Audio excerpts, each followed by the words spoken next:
Hello friends, आज हम बात कर रहे हैं drug store and business management D form second year का टॉपिक जो आपकी यूनिट 5 है इन्वेंट्री कंट्रोल। इन्वेंट्री कंट्रोल बहुत ही इंपॉर्टेंट टॉपिक है आपकी मेन एग्जाम्स के लिए। अब इन्वेंट्री कंट्रोल होता क्या है?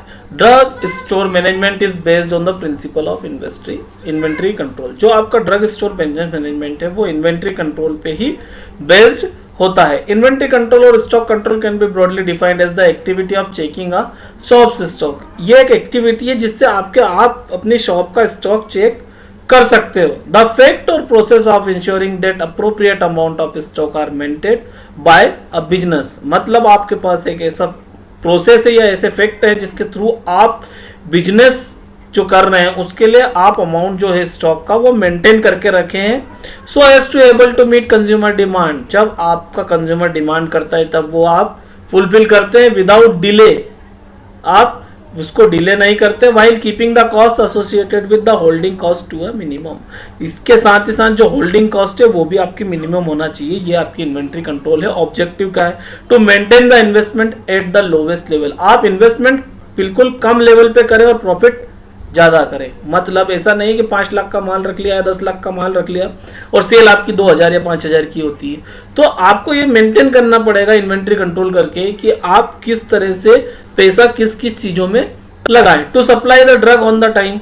आपको सबसे पहले क्या करना पड़ेगा? जो ड्रग है उसकी सप्लाई ऑन टाइम पे करना पड़ेगी। To keep inactive waste surplus scrap and obsolete items at the minimum level. आपको waste material surplus scrap material बिल्कुल कम लेवल पे रखना पड़ेगा। बिल्कुल क्लोजली मॉनिटर करना पड़ेगी ये चीज। To avoid stock out and the storage. आपको स्टॉक आउट वाली सिचुएशन भी नहीं होना चाहिए और शॉर्टेज वाली सिचुएशन भी नहीं होना चाहिए। दोनों चीजों को आपको मेंटेन करके रखना पड़ेगा। Wastage are avoided. जो आपका वेस्ट होता है वो बिल्कुल अवॉइड करना है।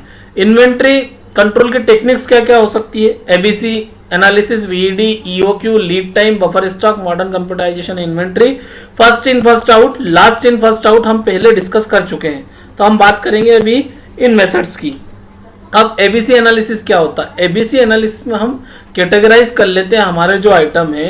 ये सबसे बेसिक टूल है। इसमें इसेंशियल आइटम और इस तरह से हम क्लासिफाइड करते हैं क्लास ए, क्लास बी और क्लास सी। ए क्लास के आइटम वो जो होते हैं जो 10 से 15% आपकी इन्वेंट्री यानी कि आइटम जो रहते हैं वो 10 से 15% रहते हैं। सपोज करो 100 आइटम है और 100 रुपए की कॉस्ट है तो जो 10 से 15 आइटम रहेंगे वो 70 से 80 रुपए की कॉस्टिंग को कवर कर लेंगे। वहीं यदि बी क्लास की हम बात करते हैं तो ये 20 से 25% स्टॉक रहेगा। मतलब 20 से 25 इन नंबर रहेंगे और 15 से 20% वैल्यू में इनका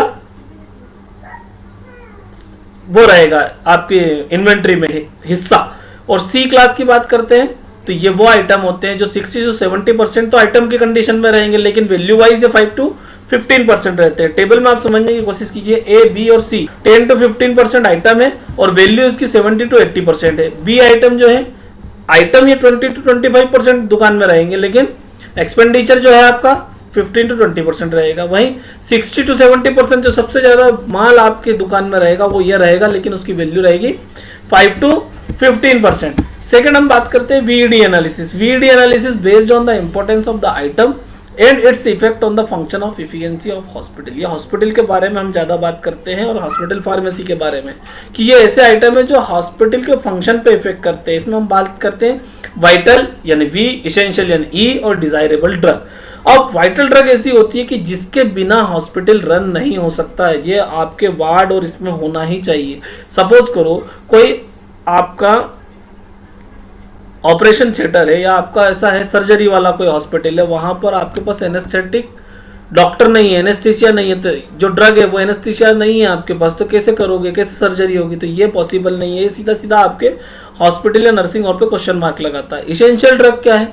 इसके नहीं होने पर काम चल जाता है आपका, हॉस्पिटल में कोई प्रॉब्लम नहीं होगी लेकिन जो उसकी सर्विस है जो क्वेश्चन मार्क है वो लग जाता है कि यार वहां पर प्रॉपर सर्विस नहीं मिल रही। सपोज करो कोई ट्रामा सेंटर है, कोई जहां पर कोई एक्सीडेंटल केस आता है। जैसे ही कोई एक्सीडेंटल केस आया और आपने बोल दिया बोले कि यार यहाँ पर पेन किलर नहीं है या एट्रोपिन का इंजेक्शन नहीं है, तो ये कहीं ना कहीं प्रॉब्लम क्रिएट करता है। उसके बिना आप अल्टरनेट कोई सा पेन किलर दे के काम चला सकते हो लेकिन यदि आपको एक नार्कोटिक पेन किलर देना है तो वो उस समय होना चाहिए। वहीं डिजायरेबल ड्रग की बात करें तो ये ऐसी ड्रग है कि जिससे कोई इफेक्ट नहीं पड़ता, हो तो भी ठीक, नहीं हो तो भी ठीक, लोअर मैनेजर लेवल पर ये काम हो जाता है। अब EOQ analysis, economical order quantity is the order quantity that minimise the total holding cost and ordering cost. आपकी ऑर्डरिंग कॉस्ट और होल्डिंग कॉस्ट के बीच में बैलेंस का काम करती है, मिनिमाइज करती है। It is one of the oldest classical production scheduling model. Production scheduling model ये सबसे पुराना है। Economic order quantity is the quantity of material to be ordered at the one time which minimise the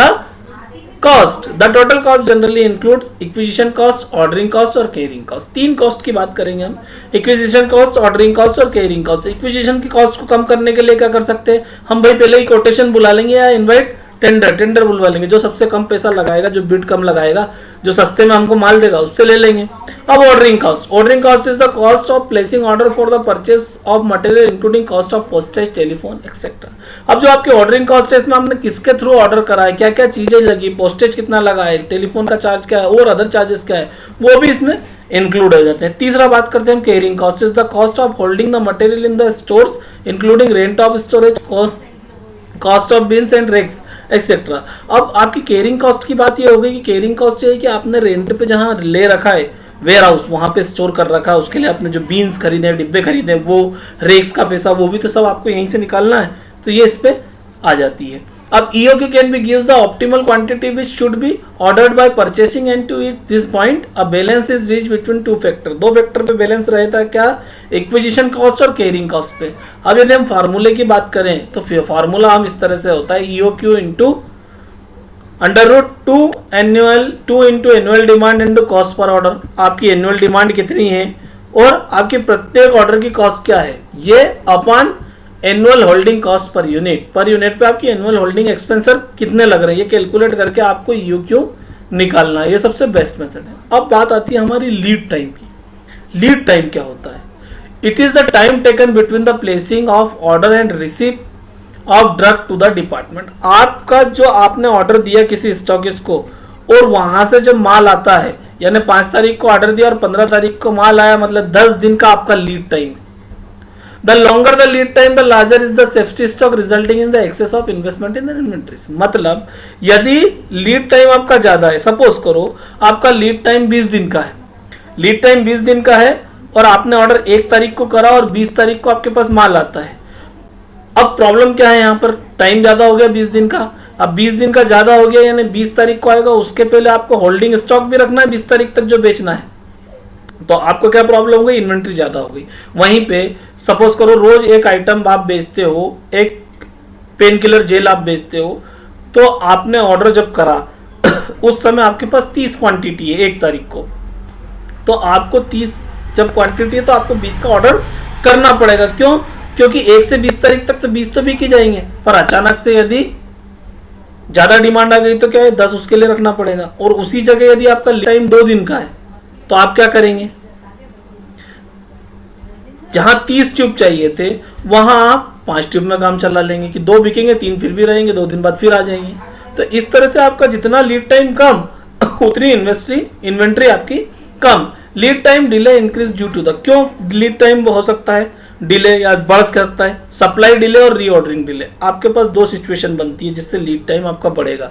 supply delay, एक तो ये हो कि आपने ऑर्डर करा और आपका सप्लायर लेट माल भेजता है, यानी कि आपने 1 तारीख को ऑर्डर करा और वो 15 तारीख को भेजता है, तो इसके कारण आपका लीड टाइम मिलेगा।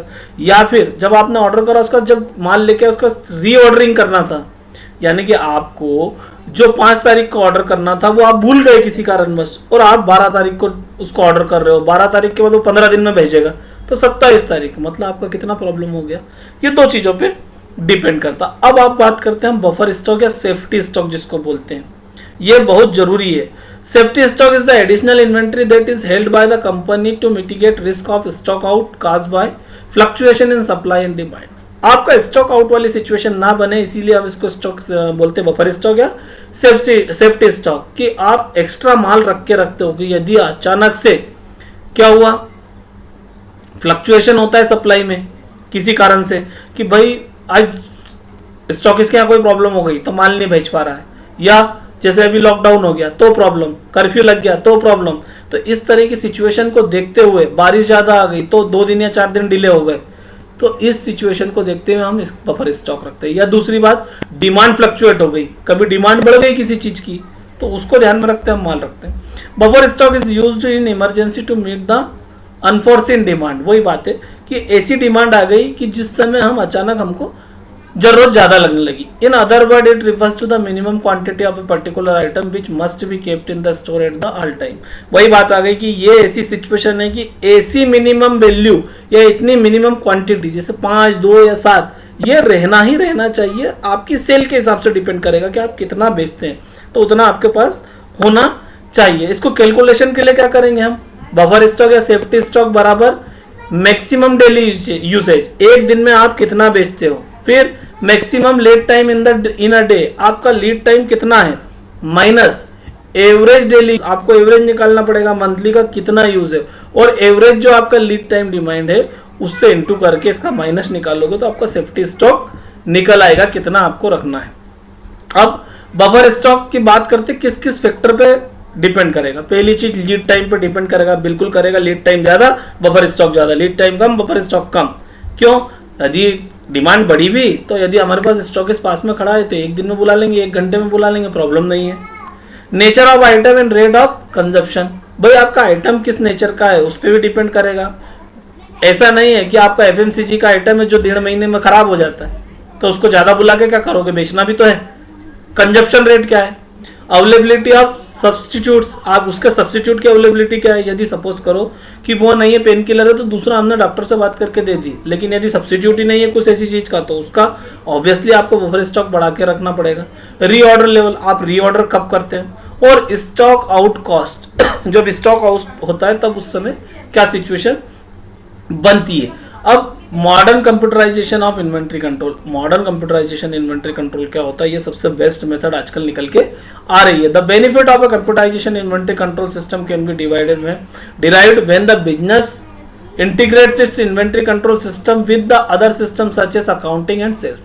अकाउंटिंग और सेल्स को दोनों को एक साथ आप मैनेज कर सकते हो, किसके साथ, कंप्यूटराइज इन्वेंट्री कंट्रोल के साथ। कैसे करोगे, in practice when the inventory level reach to the its minimum point, जैसे ही आपका इन्वेंट्री मिनिमम लेवल के पॉइंट पे पहुंचा, आपके पास है सॉफ्टवेयर रहता है, डाटा उसमें डला हुआ, आपने कितना रिसीव करा, कितना परचेस है, कितना बिका, आप एंट्री कर रहे हो बारकोड से। आप देखते हैं मॉल्स में और इनमें आपने देखा इतना बिका, उसके बाद बच गया, आपने 50 बेचा, 5 बचा है, तो आपको मालूम है मिनिमम क्वांटिटी आपको ऑर्डर तुरंत जनरेट करना है, तो ऑटोमेटिकली ऑर्डर जनरेट होगा। और ये ऑर्डर जैसे ही जनरेट होगा इसकी एक कॉपी कहां चली जाती है, आपका जो डिपार्टमेंट है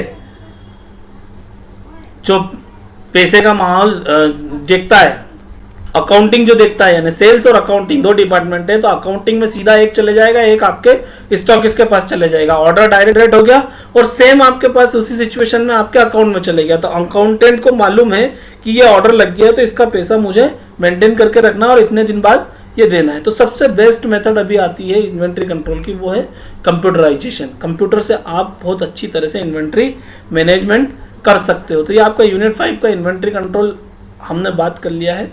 ये बहुत इंपॉर्टेंट टॉपिक है, आप इसको पढ़िए। Thank you.